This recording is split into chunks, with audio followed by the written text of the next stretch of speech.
Ren wasted no time, moving directly to the Shadow Stalker male's corpse, not to Zhao, his priorities clear even in the aftermath of battle. Good timing, Zhao murmured while falling to his knees, his legendary strength finally failing him.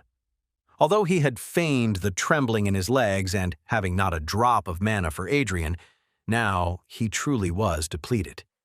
The cost of maintaining his deception near the draining zone had been steep. You used the illusion at the perfect moment, though it was risky coming out of hiding with that thing still alive. Ren barely nodded, too concentrated on his task. His hands moved with precision around the Shadow Stalker male's corpse, carefully avoiding the tentacles that still retained traces of abyssal power and absorption properties. The enemy was already finished, and I had the illusion overlapped with you from the start. I didn't guess when you disappeared. It was easy because mantis mirror plates are perfect for creating illusions, he commented while delicately extracting the core. Especially when there's little light. Zhao observed his student work. The weakest in the class, the one everyone underestimated, had helped instantly after arriving with just a glance. The boy's efficiency was almost unsettling. Though Ren didn't mention it, Zhao realized, since his sound control had allowed him to detect the exact moment the boy arrived. When did you notice? Ren asked without looking up from his work, his fingers moving with care. When I used silent flight and saw my body where it shouldn't be. Zhao released a small laugh that turned into a cough. Though I could have missed that detail in the heat of battle. Luckily, I knew you were trying something when you arrived and paid attention to where you were pointing that mirror. The mushrooms in Ren's hair pulsed softly while he finished extracting the core. It was larger than the bark stalkers, and the abyssal corruption had given it a sickly purple tone that seemed to absorb nearby light. The basic sound control of your owl to project your voice's sound to the illusion's location, Ren examined his prize carefully, was perfect to help making the enemy believe you were still in front, then making him think you couldn't stand, and making him hear your illusion talk was unexpected. It was brilliant. Although, he turned toward his professor, who remained on his knees, breathing heavily from exhaustion. You really ran out of mana this time, didn't you, Professor? It was worth it. Zhao looked at Adrian's shattered body. We got a name. Silvercliff. And interesting materials. Ren carefully stored the core in a special container. Though I wonder if the abyssal corruption... The mushrooms in Ren's hair pulsed while he observed the abyssal bodies that had separated after the forced fusion collapsed. The corrupted Shadow Stalker male's corpse lay to one side. Professor?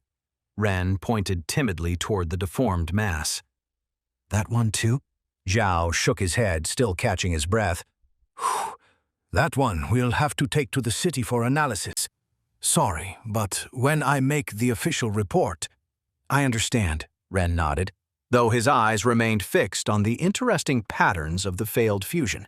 Each twist and curve held potential knowledge. However, Zhao looked toward the other Shadow Stalker male, the one controlled by tentacles. You can keep that one. After all, without your help with the illusion... Ren's eyes lit up as he returned his attention to the core he had already extracted. The abyssal corruption had given it unique properties worth studying. Ren turned his focus back to the Shadow Stalker male, using weaver threads to manipulate the tentacles without touching them directly. His movements were precise, almost ritualistic in their care. They should be fine. With the auxiliaries united and the extra support from Luna and Min, he stopped, concentrating on wrapping another particularly long tentacle. The mushrooms in his hair pulsed softly while he selected the least damaged pieces. We should return, Ren murmured, his voice smaller now that the adrenaline was beginning to fade. The reality of how dangerous it had all been started to sink in. Ren approached his professor with concern evident in his movements. Can you stand? One more moment. Zhao tried to rise, but had to lean on one knee again. I need to recover some mana before moving. Sometimes pretending to be weak is more exhausting than actually being weak. I'll keep that in mind if I ever have to pretend to be the weakest student. Ren waited in silence, his mushrooms pulsing softly while studying their surroundings. The night had been more instructive than he'd expected, though the abyssals... A shiver ran down his spine, remembering how they had fused, how they had corrupted even the local beasts. Not being able to access information about something felt strange now, like a blind spot in his understanding. Zhao remained seated, his breathing more stable but still visibly exhausted. His feathers barely gleamed in the darkness. After several minutes of silent work while letting Zhao rest, Ren stored the last specimen. Professor, we should... The Shadow Stalkers? Zhao tried to stand again, his movements careful and measured. The deception will keep them away for about 20 more minutes. Ren adjusted his containers carefully. After that... Zhao managed to stand, though the effort was visible. Time enough. But in your condition... Ren hesitated, looking at the distance they needed to cover. It will be inconvenient. Zhao took an experimental step, his legs still shaky from mana exhaustion. But we'll make it. They began their return journey, moving slower than either would like. The night had been long, and it wasn't over yet. Professor, he whispered after a moment, why did they want Luna and the others? Zhao looked at the night sky before answering.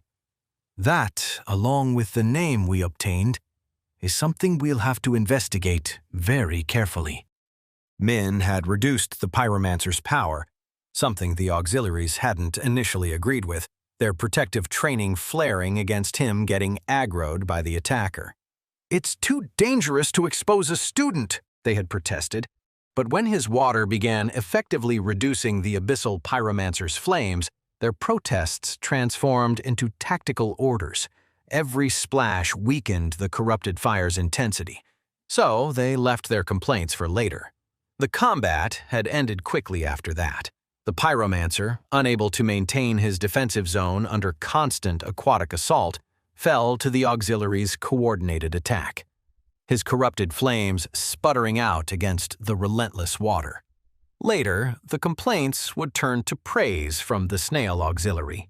The remaining abyssal, now surrounded by all three auxiliaries and Luna's wolf, decided to flee rather than face such overwhelming odds.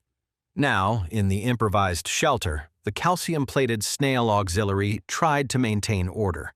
Several students were too excited about having participated, boasting about their contributions with youthful enthusiasm. Wait, that's not the end. You've just had a free taste. Now get the full story on the Pocket FM app, link in description. Check out our next video and playlist, and don't forget to like, share, and subscribe.